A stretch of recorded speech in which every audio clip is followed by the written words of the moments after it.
Iechyd Crydd mewn safle perffaith fan hyn i'r adar gleision. A Brwsesi dros y bêl, dros y wal ac ychydig dros y bar. Oedd hi'n ffafrio'r chwaraewr trwd chwith Rhys a Brwsesi.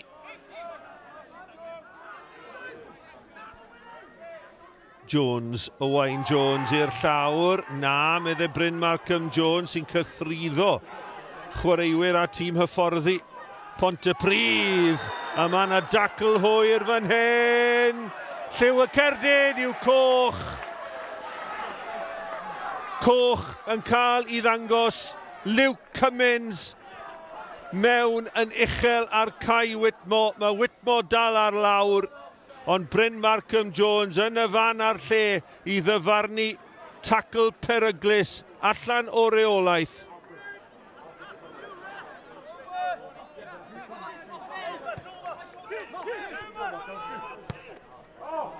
Taylor Crosdale a Fawcett yn manteisio. Fawcett yn sgorio yr adar gleision ar y blaen. 2 munud yn unig ar ôl I Luke Cummins gael I ddanfon o'r maes. Hwlffordd 1, 10 Pontypridd dim, 34 funudau ar y cloc.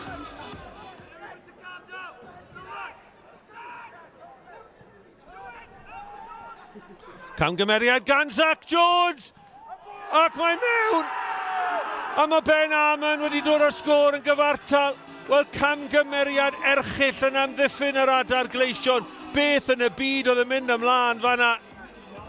A mae Ben Arman wedi manteisio i'r eithau 10 Pontypridd.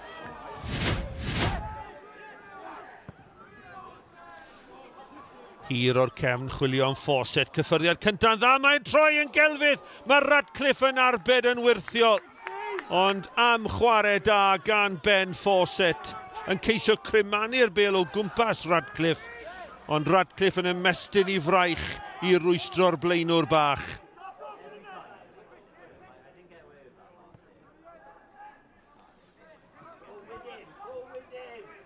Fawcett, drod ar ysbardyn ar ergyd at y postyn agosa. Radcliffe tu ôl i'r bêl. Dyma Lee Jenkins. Ac yn y cyfle I groeso, mae'n groeso da! Dyrniad effeithiol. Whitmore! O, taran o ergyd ac arbediad o'r safon ucha gan George Radcliffe. Wel, seren y noson heb os. Ond dyna chi ergyd a dyna chi arbediad. I ni yn yr amser sydd wedi cael ei ganiatáu am anafiadau ar ddiwedd y 90. Yma Brwsesi yn dod o hyd I Dyer. Dyer a'r ergyd yn taro'r postyn. Wel, Dyer nôl yn y tîm. Triciau da. Ergyd yn taro'r pren.